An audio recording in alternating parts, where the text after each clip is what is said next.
ASICS had a phenomenal year in 2024 when it came to their running lines, but one shoe that I didn't hear quite as much about was the Magic Speed 4. So did this shoe just fly under the radar, or was there something missing from this classic shoe? Let's break down the ASICS Magic Speed 4. What's up everybody, I'm Eric McIntyre, aka Rad Dad Bod. You're watching Rad Dad Bod TV, where we review running shoes. Now today we're going to be breaking down the ASICS Magic Speed 4, as we said. And if it's your first time watching one of my videos, you may notice some timestamps below.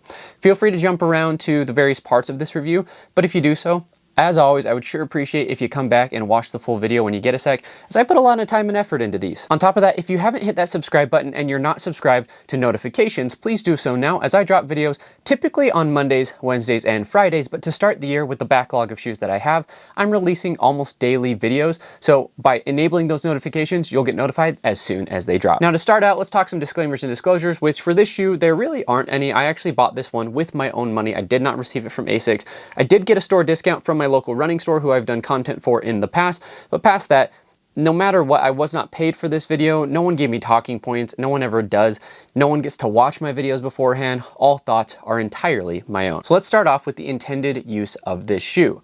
Now, the Magic Speed 4 is essentially a super trainer or a plated trainer. What that means is it's made for marathon training, or to accompany the marathon training models that ASICS puts out. Essentially, this is a kind of not necessarily dumbed down, but basically dumbed down version of the Metaspeed Sky Paris or Metaspeed Edge Paris series. Some brands are going to have multiple super trainers. ASICS is one of those brands where they also have the Super Blast. So essentially it's going to come down to preference, but this is a plated trainer, and that is how we're going to be evaluating it throughout the review. From a price standpoint, this shoe comes in at $170, which is fairly typical for a super trainer, especially kind of this plated super trainer range. Talking through the specs, the shoe comes in at 8.5 ounces and 241 grams, which for a plated trainer, that's going to be within normal ranges.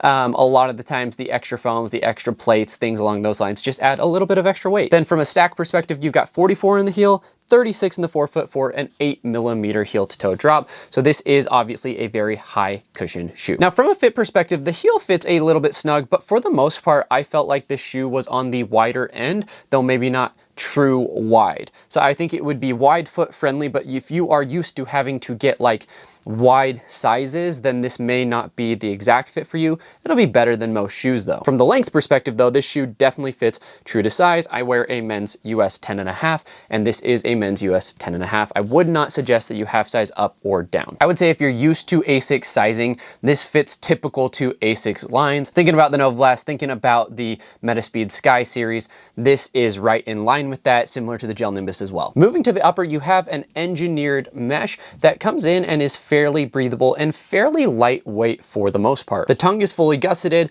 and it is fairly minimal as well, but despite being minimal, you don't really get any lace pressure or lace bite from the shoe, as the tongue is also the appropriate length in my mind. The upper has some okay cushion in the heel. It's just enough to be able to add a little bit of extra comfort.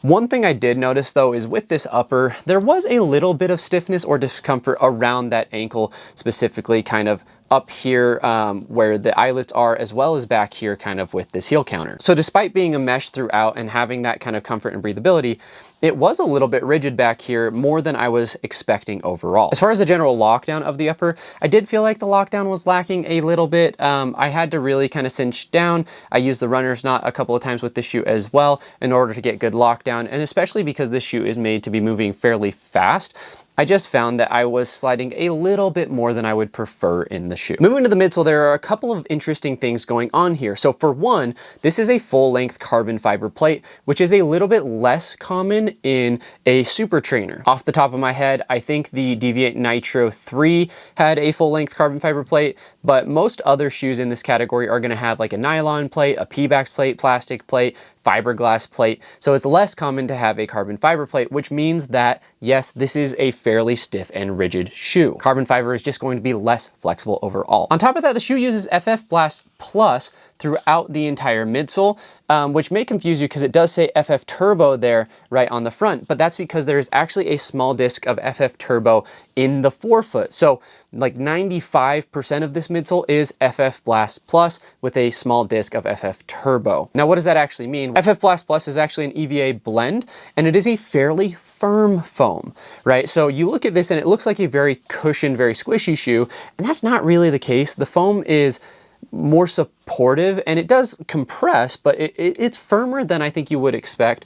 And if you've run in like the Gel Nimbus, that's going to give you a little bit more of a good idea of like what to expect for the most part. Like, it's not necessarily a crazy bouncy foam to me. Now the FF Turbo is going to be a base foam, so that is going to be a little bit more bouncy. But again, if you've run in ASICS shoes, a lot of their foams tend to be firmer. They tend to be a little bit more stiff, and they give good responsiveness because of that. So this is a faster shoe. It's not a shoe, especially because it is firm, that I would feel comfortable like going just a normal, easy long run or even moderate long run on. But if it is a long run with different workout paces, or if we're going to do some intervals or some threshold workouts, maybe some tempo, then that's where this shoe is really going to shine. So as expected, it is a workout shoe, so you shouldn't expect to have like the full pace versatility, right? But some of the plateless super trainers, right, do actually feel good on easy. This is not a shoe that I would use daily. This is not a shoe that I would necessarily recommend for anything other than a little bit more intense workouts like upper and moderate. Now the other thing here with this shoe is it did require a break-in period, which there's not a ton of shoes that still require break-in periods in my mind. And usually it comes down to kind of these stiffer foams that do that. So another shoe in my mind that it reminded me a little bit of was the Brooks Hyperion Max 2, which was a stiffer overall shoe, but was responsive and kind of felt good at that long run workout style run as well. And then the other one was the Hoka Skyward X, which this is a lot smoother and a lot lighter, a lot more just agile than the Skyward X. But the reason why I bring that shoe up is because that was another shoe that looked really, really plush to me, but was very firm and did definitely take like 30 or so miles before the shoe kind of started to liven up. Now the nice thing with these slightly firmer foams is that because they don't really squish and like compress under your foot a ton, there isn't a whole lot of worry about like instability despite being 44 millimeters in the heel. So this shoe is going to be fairly stable for the most part. So that's really, really nice. And I think, you know, if you think about the versatility of the shoe and how you could use it, I think this is the type of shoe that, you know, if you're looking to buy a shoe that you can train and do like your marathon training in and still race in and be hopeful that it's going to have like some good life on it still, like this is one of those shoes where I do expect the durability to be a little bit higher because of how that foam needs to break in, and eventually it's going to kind of fit your foot a lot better. So while there are faster options out there, could be a good race option for those who aren't trying to break the bank and like a little bit more stability than most faster shoes are going to provide. Now the outsole is going to be ASICS grip, and you have fairly full coverage with some cutouts there, right, in strategic areas where there's going to be minimal overall just kind of wearing and tearing or breakdown. And this is going to be pretty much the same pattern, I believe, as, yeah, the Metaspeed Sky Paris there. So you can see there's a little bit more coverage, but for the most part, we're using kind of the same overall pattern and grip there. And I find the grip does solid. It's not like the best grip in the world. I have taken it out on some wet roads and things like that. It gets the job done, right? But it's not like, I feel like it's like the best grip I've ever had underfoot. So I wouldn't worry about it. I didn't really think twice about it. I was not slipping around. As with most shoes, to be honest, like most outsoles get the job done. Really where I have to go into detail on these types of reviews is where if an outsole is particularly slick or slippery, that I'll normally call out. But in this instance, like it wasn't even noticeable. Got the job done. I felt safe and secure. Now, as far as who's this shoe for, this shoe I think has two potential uses. One is if you are someone who wants a shoe that is going to be just firmer. Like you need a somewhat stable foam, you want a somewhat firmer foam, you like the feeling of like kind of that powerful stride. I think this could be, you know, a nice shoe for a lot more of those, like the hybrid athletes, those who have like really, really powerful strides. This could be like a good potential like Hyrox shoe, right? In that same kind of line of thinking, because you've got decent grip underfoot, you've got a slightly firmer foam that's going to give you the support on things like walking lunges, right? On wall balls, things along those lines, but you still have pickup in the shoe. It's still going to be fast. And I think it responds best when you put energy into it, right? This is a shoe that I think requires a lot of force into the ground to get the most out of it. So I think there's like kind of the hybrid fitness group, or just kind of the more powerful stride, those who need a little bit more foam but don't like overly squishy foams, right? Because at 44 millimeters, if this was an overly squishy foam, it would be really, really unstable. On the other side of this, I think that, again, like I said earlier, like those who want a shoe that they can train in and race in, but really like those who are maybe like 4+ hour marathoners, right, who need more support.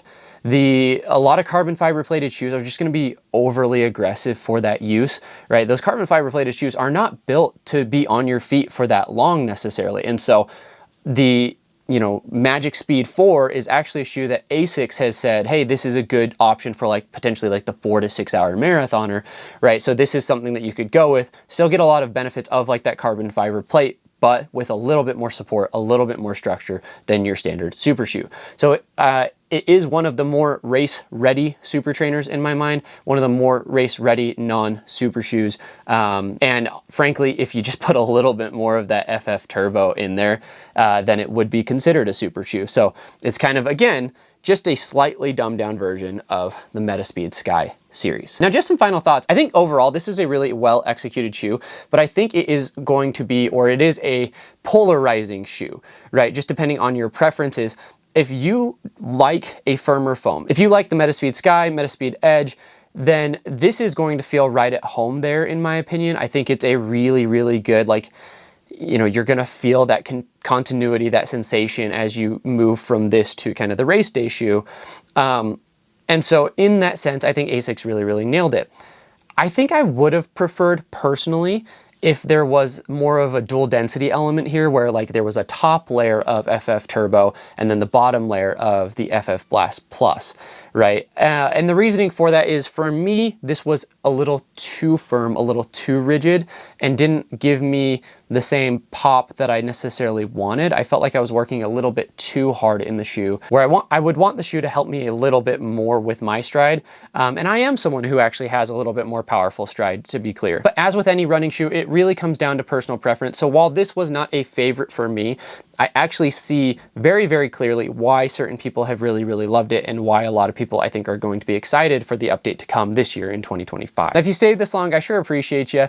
Please don't forget to hit that subscribe button, turn on notifications, and if you haven't already, please like the video and leave a comment. Let me know if you've tried the Magic Speed 4, and if so, what were your overall impressions with it? Did you need any break-in time, or did you feel like it was good right out of the box? And as always, let me know in the comments if there's any shoe comparisons or any shoes that you want to see me review, especially as so many new ones are coming out this spring. Now, to wrap us up, I'll leave us with a question as always, which is, what is your favorite plated trainer of last year, or what are you most excited for coming in 2025? Let me know down below. Thanks, everybody.